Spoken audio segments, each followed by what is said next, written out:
ஏகனாபுரம் அம்பேத்கர் திடலில் பரந்தூர் மக்களை சந்திக்கிறார் தமிழக வெற்றிக் கழக தலைவர் விஜய். மக்களை சந்திப்பதற்கான இடத்தை இறுதி செய்வதில் இழுபறி நிலவி வந்த நிலையில் அம்பேத்கர் திடல் தேர்வு.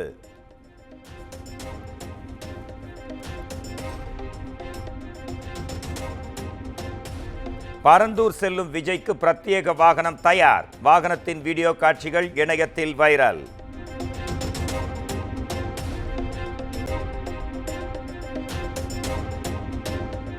பாஜக ஆளும் மாநிலங்களுக்கே மத்திய அரசு அதிக நிதி வழங்கி வருகிறது. மாற்றாந்தாய் மனப்பான்மையுடன் மற்ற மாநிலங்களை பார்ப்பதாகவும் அமைச்சர் தங்கம் தென்னரசு பரபரப்பு குற்றச்சாட்டு.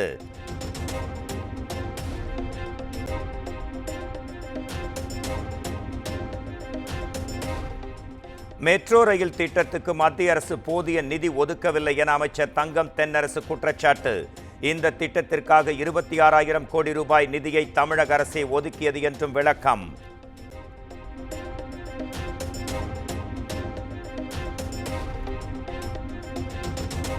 அரசின் நிதி நிலைமை குறித்த எடப்பாடி பழனிசாமியின் குற்றச்சாட்டு வேடிக்கையாக உள்ளது.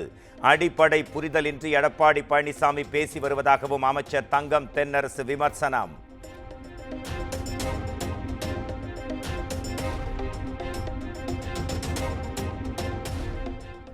தமிழ்நாட்டுக்கு போதிய நிதியை மத்திய அரசு வழங்கி வருவதாக அண்ணாமலை பேட்டி.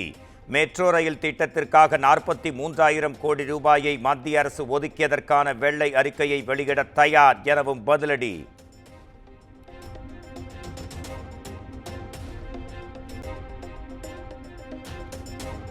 இடைத்தேர்தலின் முடிவால் ஆட்சி மாற்றம் ஏற்படுமா என அண்ணாமலை கேள்வி. இடைத்தேர்தலால் மக்களுக்கு ஜனநாயகத்தின் மீது நம்பிக்கையே வராது என்றும் அண்ணாமலை பேட்டி.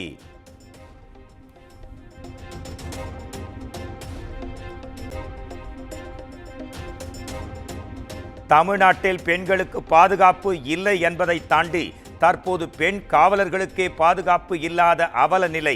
நகை பறிப்பு போன்ற குற்றங்கள் சர்வசாதாரணமாக நடக்கும் அளவிற்கு சட்டம் ஒழுங்கு சீர்குலைந்திருப்பதாகவும் எடப்பாடி பழனிசாமி குற்றச்சாட்டு.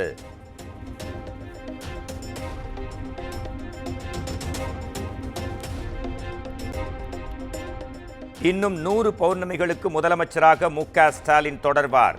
2026ஆம் ஆண்டு சட்டப்பேரவை தேர்தலுக்கு பிறகு அதை எடப்பாடி பழனிசாமி அறிவார் என்றும் அமைச்சர் செந்தில் பாலாஜி விமர்சனம்.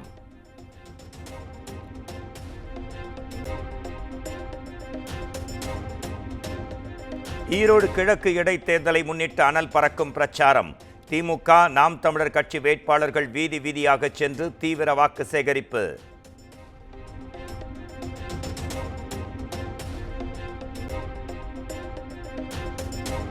ஈரோடு கிழக்கு இடைத்தேர்தலில் சுயேட்சையாக போட்டியிட்ட அதிமுக நிர்வாகி செந்தில் முருகன் கட்சியில் இருந்து நீக்கம்.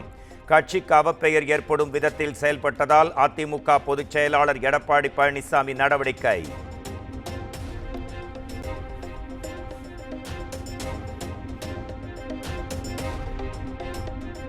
ஈரோடு கிழக்கு தொகுதி இடைத்தேர்தலை முன்னிட்டு பேருந்து நிலையத்தில் அனுமதி பெறாமல் பிரச்சாரம். நாம் தமிழர் கட்சி வேட்பாளர் சீதாலட்சுமி உள்ளிட்ட 8 பேர் மீது ஈரோடு நகர போலீசார் வழக்கு பதிவு.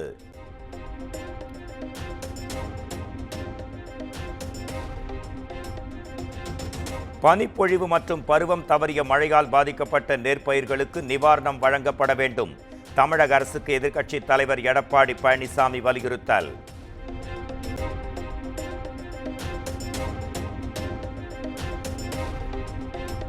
ஈரோடு கிழக்கு தொகுதி இடைத்தேர்தலில் யாருக்கு ஆதரவு?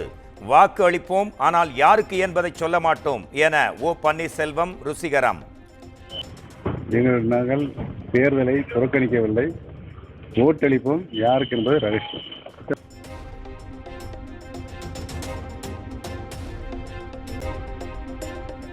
திமுகவில் இணைந்தார் நடிகர் சத்யராஜின் மகள் திவ்யா. திமுக தலைவரும் முதலமைச்சருமான மு.க. ஸ்டாலின் முன்னிலையில் இணைந்தார்.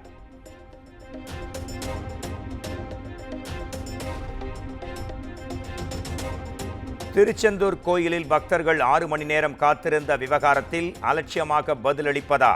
கோபாலபுரம் குடும்பத்திற்கு நெருக்கம் என்ற ஆணவத்தில் அமைச்சர் சேகர்பாபு ஆடிக்கொண்டிருப்பதாகவும் அண்ணாமலை ஆவேசம்.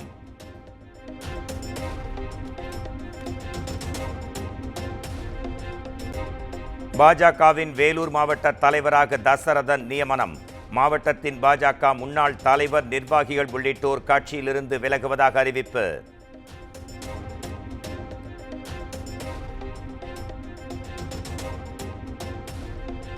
பொங்கல் பண்டிகை விடுமுறை முடிந்து சென்னை திரும்பும் மக்கள். 4வது நாளாக பெருங்களத்தூர் முதல் தாம்பரம் ஜிஎஸ்டி சாலை வரை கடும் போக்குவரத்து நெரிசல்.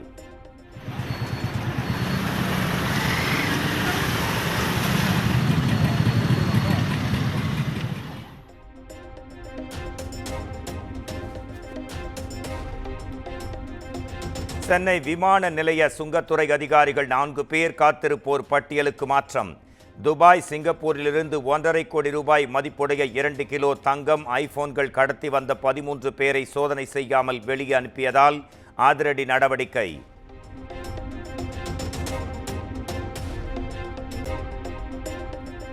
சென்னையை உலுக்கிய பட்டாபிராம் இரட்டை கொலை வழக்கு. குற்றத்தை தடுக்க தவறிய காவல் ஆய்வாளர் ஜெகநாதன் பணியிடை நீக்கம்.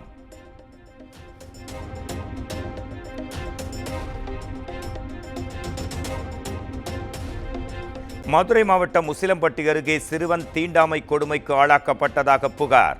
6 பேர் மீது வழக்கு பதிந்து விசாரணை.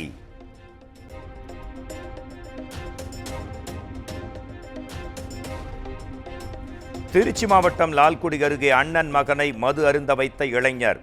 கொடூரச் செயலில் ஈடுபட்ட இளைஞரை போலீசார் கைது செய்து விசாரணை.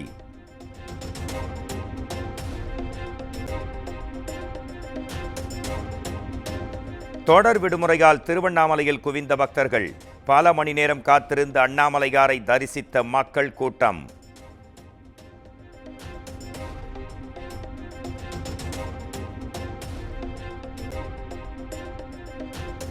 திருச்செந்தூர் சுப்பிரமணிய சுவாமி திருக்கோயிலில் தை உத்தரத்தை முன்னிட்டு வருஷாபிஷேக நிகழ்வு கோலாகலம். திரளான பக்தர்கள் கலந்து கொண்டு சுவாமி தரிசனம்.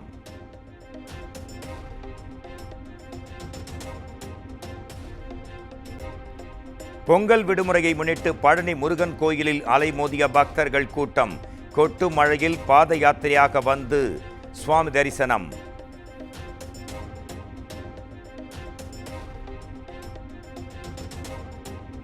பொங்கல் விடுமுறையொட்டி திருவள்ளூர் பெரியபாளையம் பவானி அம்மன் கோயிலில் திரண்ட பக்தர்கள். வாகனங்கள் மட்டுமின்றி ஆம்புலன்ஸ் வாகனமும் போக்குவரத்து நெரிசலில் சிக்கி தவிப்பு.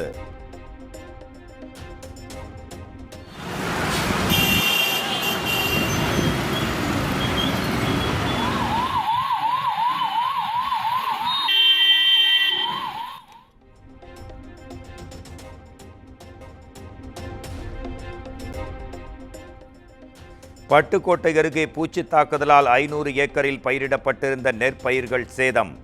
அறுவடைக்கு தயாராக இருந்த நேரத்தில் நெற்பயிர்கள் சேதமடைந்ததால் விவசாயிகள் பெரும் வேதனை.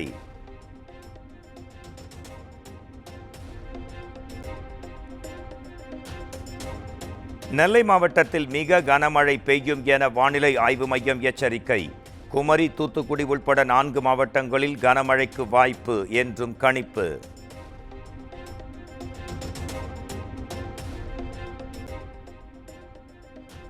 திருப்பதி ஏழுமலையான் கோயிலில் கூட்ட நெரிசலில் சிக்கி 6 பேர் உயிரிழந்த சம்பவம்.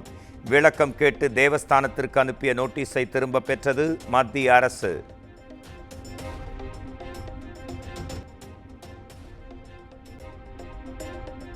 கோல்கட்டா பெண் மருத்துவரை கொன்றவனை தூக்கிலிட உத்தரவிட்டாலும் கவலைக்கு இடமில்லை. குற்றவாளியாக அறிவிக்கப்பட்ட சஞ்சய் ராயின் தாய் திட்டவட்டம்.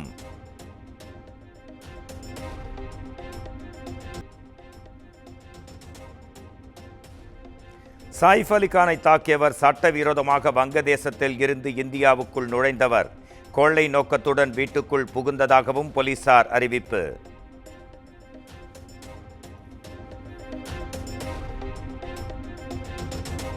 ஜம்மு காஷ்மீர் மாநிலம் பந்திப்போரா மாவட்டத்தில் கடும் பனிப்பொழிவு. பனிப்போர்வை போர்த்தியது போல் இருக்கும் ரம்யமான. அமெரிக்காவின் 47வது அதிபராக திங்கட்கிழமை பதவியேற்கிறார் டொனால்ட் ட்ரம்ப். பதவியேற்பு விழாவில் இந்தியாவின் சார்பில் வெளியுறவுத்துறை அமைச்சர் ஜெய்சங்கர் பங்கேற்கிறார்.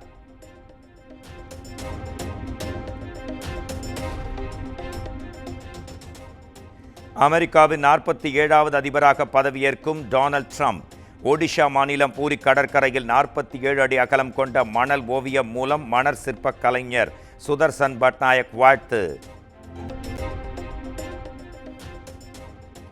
விறுவிறுப்பாக நடைபெற்று வரும் ஆஸ்திரேலிய ஓபன் டென்னிஸ் தொடர் முன்னணி வீரர்கள் ஜோகோவிச், ஸ்வெரேவ், ஆல்காரஸ் ஆகியோர் கால் இறுதிக்கு முன்னேற்றம்.